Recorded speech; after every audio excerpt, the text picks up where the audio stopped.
નમસ્કાર, આપ જોઈ રહ્યા છો અમારી વિશેષ રજૂઆત દાદાની સરકાર। તો ગુજરાત વિધાનસભાનું ઇલેક્શન જીત્યા બાદ હવે ભારતીય જનતા પાર્ટી ફરી એકવાર ગુજરાતમાં સરકાર બનાવવા જઈ રહી છે। ત્યારે મુખ્યમંત્રી તરીકે ભૂપેન્દ્ર પટેલ શપથ ગ્રહણ કરવાના છે। આ સાથે જ મંત્રીમંડળના સભ્યો પણ શપથ ગ્રહણ કરશે। શપથવિધિ પહેલા જ મુખ્યમંત્રી નિવાસસ્થાને સંભવિત મંત્રીઓની બેઠક મળી હતી। ત્યારબાદ તમામ હોટલ લીલા રવાના થયા હતા। સંભવિત મંત્રીઓ સહિતના ચૂંટણી જીતનાર ભાજપના ધારાસભ્યોનું હોટલ લીલામાં તેમણે ભોજન કર્યું અને ત્યારબાદ બપોરે 2 વાગે શપથ સમારોહ શરૂ થઈ જશે, જેમાં વધુ 3 મંત્રી પણ ઉમેરાઈ શકે છે। પીએમ મોદી શપથવિધિ સ્થળે જવા માટે રવાના થયા છે। તો બપોરે 2 વાગે શપથવિધિ કાર્યક્રમનું આયોજન કરાયું છે। ગાંધીનગરથી મહત્વના સમાચાર છે। પીએમ મોદી શપથ સમારોહમાં જવા માટે રવાના થયા છે। તો હોટલ લીલામાં ભોજન ગ્રહણ કર્યા બાદ હવે વડાપ્રધાન નરેન્દ્ર મોદી શપથ સમારોહમાં જવા માટે રવાના થઈ ગયા છે। 2 વાગે શપથવિધિ સમારોહ શરૂ થઈ જશે, ત્યારે વડાપ્રધાન નરેન્દ્ર મોદી પણ આ સમારોહમાં ઉપસ્થિત રહેવા માટે હાજરી આપવા માટે રવાના થયા છે। તો ભૂપેન્દ્ર પટેલ બીજી વખત સીએમ પદના શપથ ગ્રહણ કરવાના છે। જે રીતે ભવ્ય જીત ભારતીય जनता પાર્ટીએ ગુજરાતમાં મેળવી છે, ત્યારે ફરી એકવાર ભૂપેન્દ્ર પટેલ શપથ ગ્રહણ કરવા જઈ રહ્યા છે। બપોરે 2 વાગે તેઓ શપથ ગ્રહણ કરશે અને સાથે જ તેમની સાથે મંત્રીઓ પણ શપથ ગ્રહણ કરવાના છે। થોડી વારમાં જ દાદાની શપથવિધિ શરૂ થશે। તો ગાંધીનગરના હેલિપેડ ગ્રાઉન્ડ પર 3 મોટા સ્ટેજ બનાવાયા છે। આ 3 સ્ટેજ પૈકી 2 સ્ટેજ પર વડાપ્રધાન, કેબિનેટ મંત્રીઓ, વિવિધ રાજ્યોના મુખ્યમંત્રીઓ બિરાજશે, જ્યારે કે એક સ્ટેજ પર સાધુ સંતો પણ હાજર રહેશે। તો સાથે જ મંત્રીમંડળના સભ્યો પણ શપથ લેશે। આ પ્રસંગે વડાપ્રધાન નરેન્દ્ર મોદી, કેન્દ્રીય ગૃહ અને સહકાર મંત્રી અમિત શાહ સહિત દિગ્ગજ નેતાઓ પણ ઉપસ્થિત છે। તો ભૂપેન્દ્ર પટેલ બીજી વખત સીએમ પદના શપથ ગ્રહણ કરવા જઈ રહ્યા છે।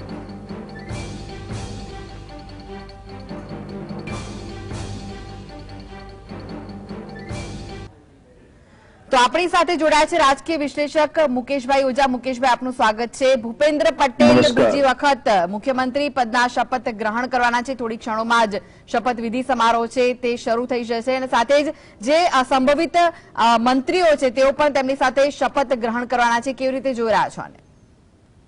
સૌપ્રથમ તો આજે ગુજરાતના ભૂપ એટલે આપણા દાદાનું રાજ તિલક થઈ રહ્યું છે। એમને ખૂબ ખૂબ શુભેચ્છાઓ સાથે ગુજરાતની જનતા સારા અવકાર સાથે આજે એમને સ્થાન આપી રહી છે મુખ્યમંત્રી પદનું। એમને ખૂબ વધાઈ। અને જે પ્રકારના આજે મંત્રીમંડળની ચર્ચા થઈ રહી છે, જે પ્રકારના ઇન્વિટેશન અપાયા છે, જે પ્રકારના કોલ થયા છે રાત્રે અને અત્યારે સવારે જે મીટિંગ પણ થઈ, લીલામાં ભોજન પણ થયું અને અત્યારે સૌ જઈ રહ્યા છે, એ માહોલની વચ્ચે જેમના નામ નક્કી થયા છે, એમના નામ 2 વાગે જ્યારે જ્યારે શપથ થતા રહેશે ત્યારે ત્યારે એમના નામ આવતા રહેશે। પરંતુ જે મુખ્ય ચર્ચાસ્પદ નામ જે છે એ ચર્ચાસ્પદ નામની અંદર હર્ષ સંઘવી સાહેબને મોટું પદ, અને જેમ તમે રમણભાઈ નું નામ આપ્યું કે જે પણ નામ છે એ નામના બધાએ તખ્તા લાગી ચૂક્યા છે એક પ્રકારે।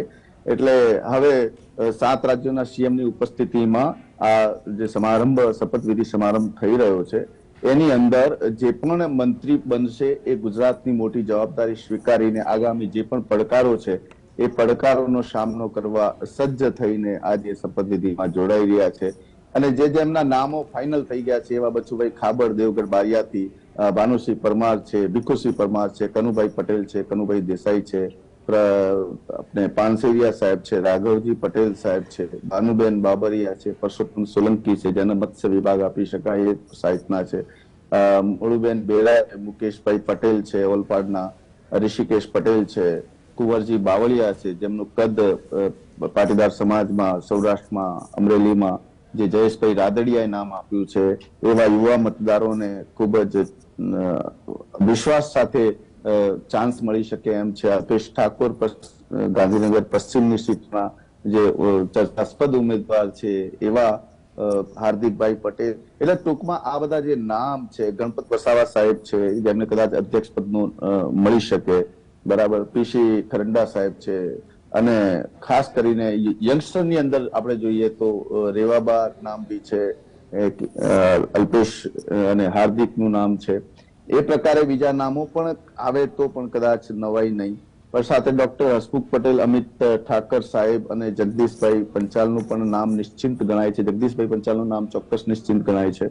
એટલે આ બધા જે નામો છે એની અંદર મિશ્રિત નેતાઓ પણ છે, જે ગયા કાળમાં પણ એમણે મંત્રીપદની ભૂમિકા નિભાવી છે, જે જવાબદારીપૂર્વક મંત્રીપદની ભૂમિકા નિભાવી છે. ચોક્કસ એમને આ વખતે લાભ મળશે.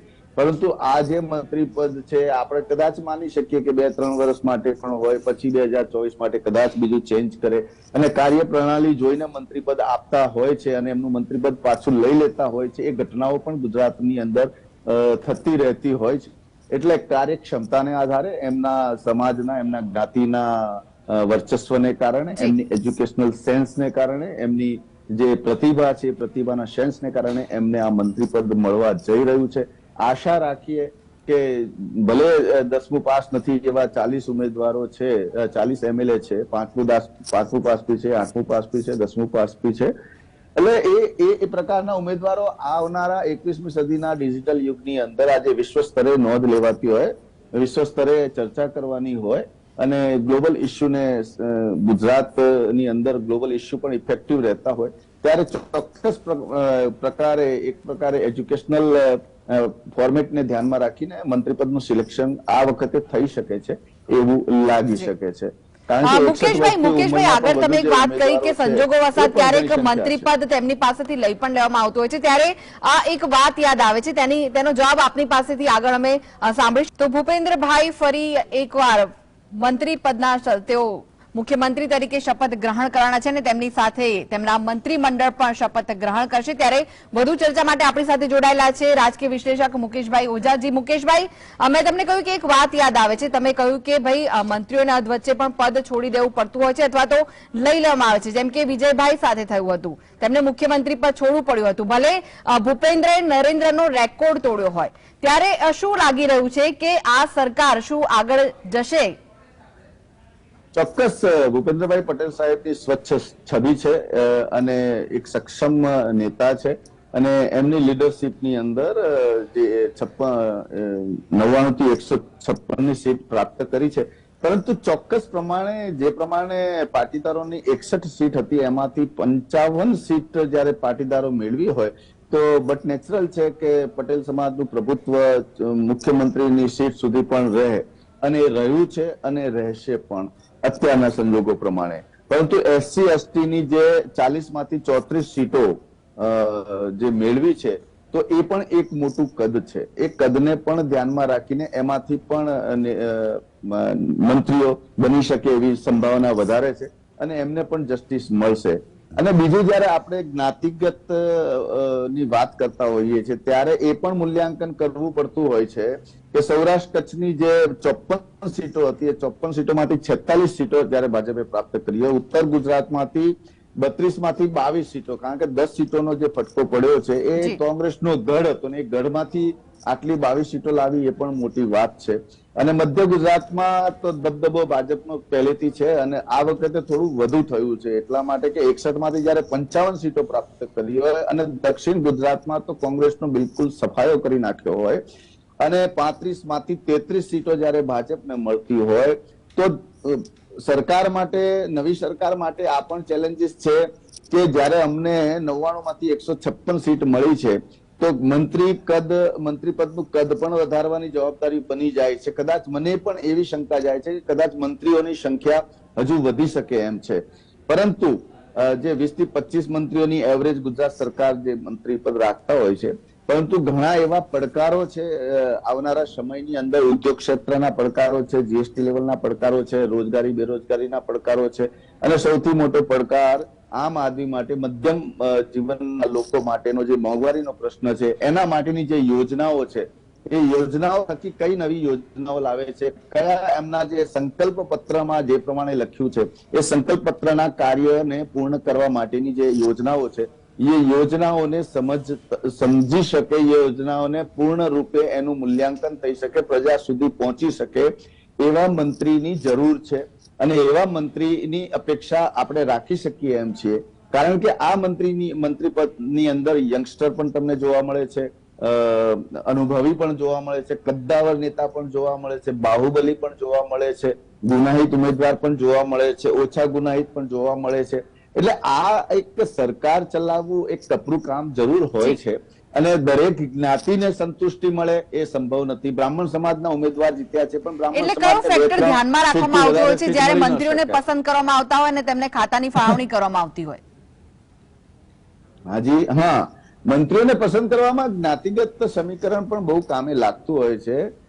ભાજપની 41 બેઠક એવી છે કે જેના ઉપર 50,000 થી વધુ લીડ મેળવી છે. 10 બેઠકો એવી છે કે જેને 1 લાખ થી પણ વધુ લીડ મળી છે.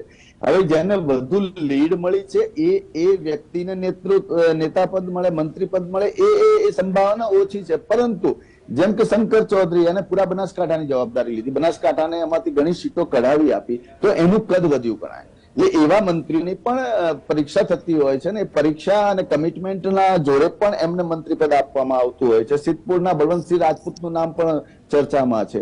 તો બળવંતસિંહ રાજપૂતને પણ કયા કમિટમેન્ટના આધારે કોંગ્રેસમાંથી ભાજપમાં આવ્યા છે, અને ભાજપમાં હવે પછીની જે ભૂમિકા છે, એમને રાજ્યસભાના સાંસદની ભૂમિકાના પણ પ્રશ્નો રહ્યા એમના.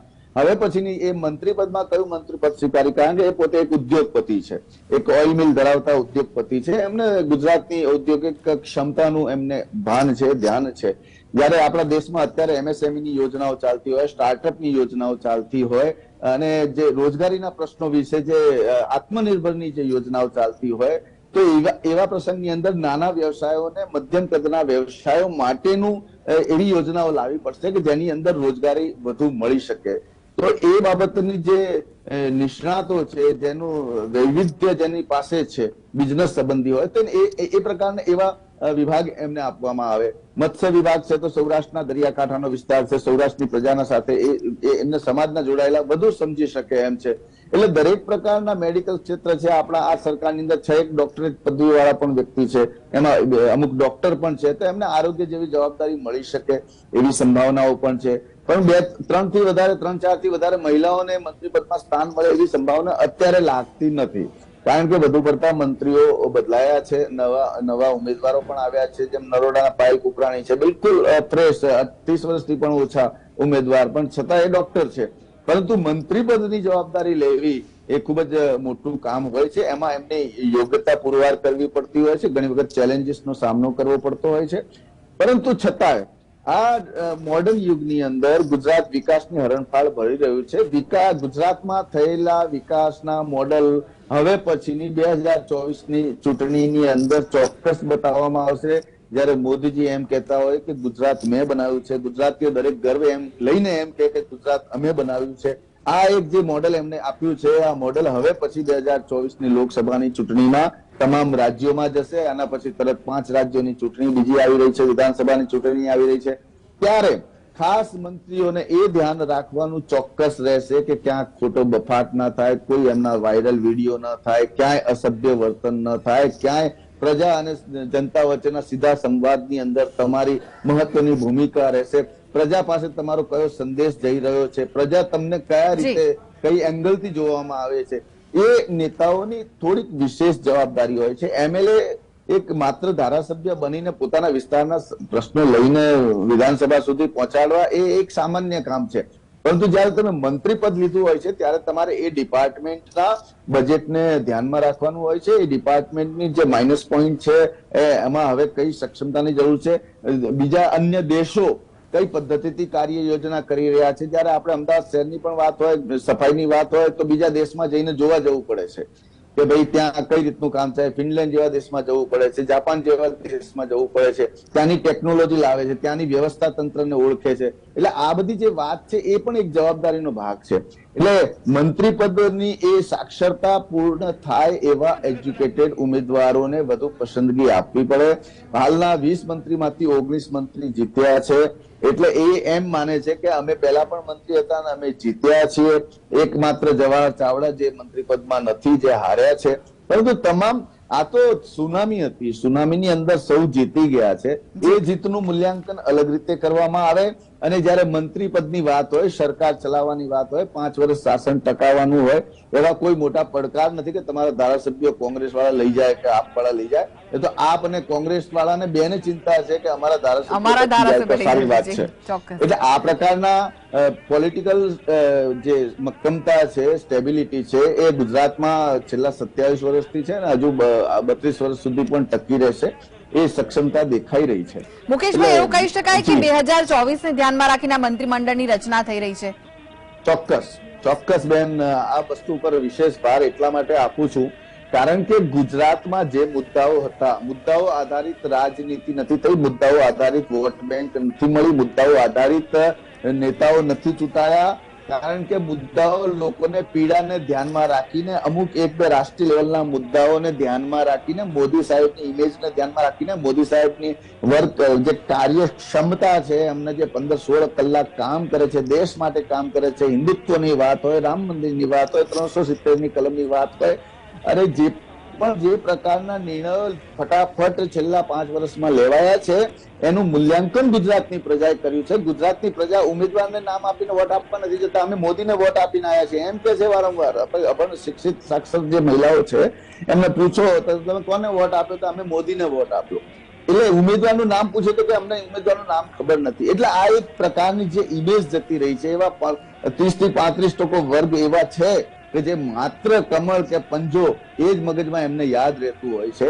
પરંતુ હવે જેમ જેમ આપણે શિક્ષણ પ્રથામાં ચેન્જીસ બહુ રિક્વાયરમેન્ટ છે, શિક્ષણ ખાતા માટે પણ ખૂબ જ નવી ચેલેન્જ આવશે. કદાચ શિક્ષણ ખાતું જેને પણ અપાય, કારણ કે જે પેપર ફૂટવાના સતત સિલસિલા કૌભાંડો બહાર આવ્યા છે એના ઉપર સરકારે કાર્યવાહી પણ કરી છે, એમને સજાઓની પણ જોગવાઈ આપી છે, એના ઉપર વર્કિંગ પણ થયું છે. પણ સતત પેપરો ફૂટવા, આજે યુપીએસસી જીપીએસસી ની તૈયારી કરતો હોય એની એક ઉંમરની લિમિટેશન હોય છે, ઉંમરની મર્યાદા હોય છે. જયારે 2-3 વખત સતત પેપર ફૂટી જાય પછી એની ઉંમર જતી રહે એટલે એનું આખું જે જીવનની કરેલી મહેનત, એનું સ્વપ્ન રોળાઈ જતું હોય છે. એવી ઘટનાઓ ન ઘટે એ બાબતની શિક્ષણ જગતની ખૂબ જ મોટી જવાબદારી હોય છે. પેપર ફૂટવું એટલે એક વર્ષ ખરાબ થવું, એક વર્ષ એક વિદ્યાર્થીનું ખરાબ કરવાનો અધિકાર કોઈ સરકારને હોતો નથી. એની ચિંતા સરકારે અવશ્ય કરવી જોઈએ. એના ઉપર કડકના કડક નિયમો હોવા જોઈએ. દારૂબંધી છે કે નથી, છૂટ છે એ સમજાતું નથી. 21,000 કરોડના ડ્રગ્સ પકડાય છે, ગુજરાતમાં ડ્રગ્સ લે છે કે ગુજરાત બહાર ડ્રગ્સ લે છે, એટલે એ સમજાતું નથી. જ્યાં ડિમાન્ડ હોય તો જ સપ્લાય આવે ને. એટલે એ વસ્તુ સમજવાની શરૂ. એટલે કે પડકારો તો ઘણા બધા હશે નવા મંત્રીમંડળ સામે, કારણ કે ભલે લોકોએ વડાપ્રધાનનો ચહેરો જોઈને વોટ આપી દીધા હોય ભારતીય જનતા પાર્ટીને, પરંતુ તેમ છતાં પણ અસંતોષ છે, મોંઘવારી હોય કે પછી ઘણી બધી બીજી બાબતો હોય તેને લઈને. બેન કે જે પ્રકારે ચુકાદો આવ્યો છે, જનમાનસનો ચુકાદો એક તરફી છે. હવે જવાબદારી આવે છે સરકારની. સરકાર ક્યારેય પ્રજાને એટલું સામાન્ય ન લઈ લે, કારણ કે જયારે વંટોળ આવતું હોય ને, વાવાઝોડું આવતું હોય ને, તો વાવાઝોડું ક્ષણિક માટે આવતું હોય છે, પણ ક્ષણિક માટે આવે ને ત્યારે બધું જ તમામ કાઢીને જતું રહેતું હોય છે. એટલે એવું વાવાઝોડું ન આવે એની તકેદારી સરકારે રાખવી જોઈએ. એટલે પ્રજાને એટલું સહેલાઈથી ન લે કે આટલી ઠીક છે, આટલી 500 રૂપિયાનો બાટલો 1100 સુધી બોલ્યા તો પ્રજા આવવાની નથી. પ્રજા પાસે આંદોલન કરવાના પણ પૈસા નથી એમની પાસે.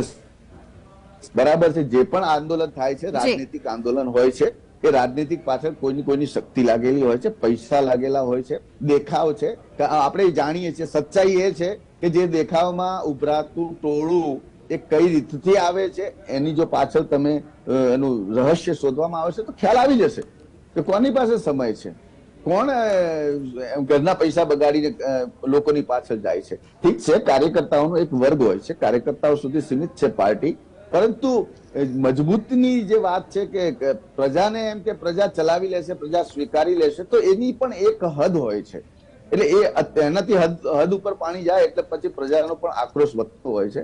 અને આવા આક્રોશ આપણે વારેઘડીએ જોતા રહ્યા પણ છીએ. આપણે ઇલેક્શન પહેલા જોયા, 2 મહિના પહેલા 32 આંદોલનો ગાંધીનગર ઉપર થયેલા છે, છતાં એની અસર આ ચૂંટણી પરિણામમાં દેખાઈ નથી. હવે એને ગુજરાત સરકારની સફળતા માનવી જોઈએ. એટલે જ્યાં પ્રશ્નો મુકેશભાઈ, એક પ્રશ્ન સામે આવ્યો છે કે આ નવી સરકારની શપથવિધિ સમયે પણ ભાજપમાં જૂથબંધી સામે આવી છે, તો આ જૂથબંધી આગળ જતા કેટલી નડી શકે છે? જે પણ જૂથ આ 56 ની છાતી વાળા જયારે 156 અપાવી છે ને, ત્યાં હવે જૂથબંધી ચાલે એમ નથી. હવે ત્યાં સરકારનું પ્રેશર કામ કરે. પાટીલ સાહેબની જે કૂટનીતિ છે, પાટીલ સાહેબનું જે માઇક્રો મેનેજમેન્ટ પ્લાનિંગ હતું, જે પ્રકારના કર્યું છે, જાણતા હોવા છતાં જે પ્રકારના મિનિસ્ટરોને બાકાત રાખ્યા છે, મંત્રીઓને પણ બાકાત રાખ્યા છે, અને કોંગ્રેસમાંથી આયાતી ઉમેદવારોને પણ કઈ રીતનો એની પાછળનું ગણિત એમણે ચાણક્ય પુરવાર થયા છે. ખરેખર હું તો સી.આર. પાટીલ સાહેબ માટે એટલું કહી શકું કે એમને ખરેખર ભાજપના રાષ્ટ્રીય અધ્યક્ષ બનવું જોઈએ એ ક્ષમતા એમનામાં આવી ગઈ છે. જેપી નડ્ડા સાહેબે પોતાના રાજ્યમાં પણ ભાજપ જીતાવી નથી શકી, અને ત્યારે ગુજરાતમાં સી.આર. પાટીલ સાહેબે જે ખૂબા મતો જૂટવી લીધા છે પ્રજા પાસેથી, તો એ એમની કાબેલિયત છે, એ એમની જે માઇક્રો મેનેજમેન્ટ છે, પ્લાનિંગ છે, એ પ્લાનિંગ એમનું સફળ થયું છે. એક અધ્યક્ષનું કામ તો માત્ર ચૂંટણી અને પક્ષની ગરિમા સાચવવાનો હોય છે, પક્ષની ગરિમા વધારવાનો હોય છે, અને બેખૂબી પાટીલ સાહેબે એને નિભાવ્યું છે અને એમની તાકાત વધારી છે. એટલે કેવું પડે કે હિમાચલની અંદર આજે કોંગ્રેસ, મેં ના કીધું કે કોંગ્રેસના અમુક મુદ્દા છોડ્યા નથી, આજે પણ ત્યાં સીટ માટે જે પણ મુખ્યમંત્રી બન્યા છે અસંતોષ ત્યાં પણ છે. પણ ભાજપના અસંતોષની વાત કરીએ તો ગુજરાતની અંદર જે અસંતોષ હતો ચૂંટણી, પરંતુ જે રીતના દ્રશ્યો સામે આવતા હોય છે, જે રીતની વાતો સામે આવે છે કે અમિત શાહ અને સી.આર. પાટીલ બંને અલગ અલગ છે, અને પછી કોઈ ધારાસભ્યનું કામ ન થતું હોય તો પછી વડાપ્રધાન નરેન્દ્ર મોદીનું નામ આપી દેવામાં આવે છે. નહીં, હવે જે અસંતુષ્ટ છે એ પણ એક પોતાની તાકાત ધરાવનારા છે. હવે એમના પણ જે કામો હોય છે, કે એમના વિસ્તારના કામો હોય છે, કે એમના પર્સનલ કામો હોય છે, એ પણ સરકારના મંત્રીમંડળ પાસે જઈને કરાવી શકે એટલી ક્ષમતાઓ છે. ત્યારે એ ઉમેદવારી માટે લડી રહ્યા છે. કોઈ સામાન્ય આલતુ પાલતુ માણસો નથી. પરંતુ જે પણ જ્યાં બે કોમની ટક્કર અને બે જાતિવાદી ટક્કર કે બે ભાઈ ટક્કર કે એક સીટ ઉપર વધુ જે પ્રબળ થયું છે, એવું પણ બન્યું છે કે ભાજપના જે જૂના જોગીઓ છે એ ભાજપ ઉમેદવારને હરાશ કર્યો છે, એવું પણ બન્યું છે આ ચૂંટણીની અંદર. હા, એવું જોવા મળ્યું. એનો મતલબ હવે જોવા મળ્યું છે. હવે પરિણામ આવી ગયું છે. એટલે હવે પરિણામ આવી ગયું એટલે એમને વળતા પાણી થયા છે. એમને શાંત રહેવું પડે, કારણ કે હવે પછીની દુશ્મની આગામી 5 વર્ષ માટે એ અસંતુષ્ટોને પોસાય તેમ નથી. એમના માટે ચોક્કસ એમને નુકસાન દેખાય છે. એટલા માટે જે તે સમયે એ તો એમનો પણ અધિકાર છે, એ વાતને, એ અસંતુષ્ટિને એ લોકો અધિકાર માને છે કે ભાઈ અમે કામ કર્યું છે, અમારે પણ ઉમેદવારી પત્ર નોંધાવવાનો અધિકાર છે. પરંતુ પક્ષની મર્યાદા હોય છે. એટલે પક્ષના જયારે સમતોલન કરવાનું હોય, ત્રાજુ લઈને બેઠું હોય, તો તેના બધા જ પાસાઓના પ્લસ માઇનસ જોતા હોય છે. એટલે એ જોઈને એમને નિર્ણય લેવાનો હોય છે. અને તમામને પદ મળે, તમામને ઉમેદવારી મળે એવું તો આ લોકશાહીમાં સંભવ નથી. પરંતુ છતાંય ગુજરાતની ગૌરવશાળી લોકશાહી રહી છે. ગુજરાતની ગરિમા વિશ્વ લેવલે નોંધાય છે. ગુજરાતનું ઉદાહરણ લોકો લે છે. આજે અમે જઈએ ને બહારના સ્ટેટમાં જઈએ છીએ ત્યારે કહે છે કે ભાઈ 9 વાગ્યા પછી ના નીકળશો, થોડો એરિયા ખરાબ છે. ત્યારે અમે કહીએ છીએ કે ભાઈ અમારે ત્યાં રાત્રે 12, 2 વાગે, 4 વાગે બી ત્યાં લોકો જાય છે. આવા શબ્દો નથી બોલતા કે આ વિસ્તારમાં રાત્રે ન જવાય. આ ગુજરાતની વ્યાખ્યા સિદ્ધ થઈ હોય એવું લાગે છે. એટલે ગુજરાતને મોદી સાહેબે બનાવ્યું છે, પણ મોદી સાહેબે ની સાથે પ્રજાએ પણ એટલો સહયોગ આપ્યો છે. પ્રજા સમજુ છે, શિક્ષિત છે, ઇમોશનલ પ્રજા છે, વ્યાપારી પ્રજા છે, નફા નુકસાન જોવે છે, સંસ્કારી પ્રજા છે. એટલા માટે તો આ ગુજરાતની પ્રજા વિશ્વના દરેક ખૂણાની અંદર જઈને વ્યવસાય કરવામાં સફળ પામી. જી, આભાર.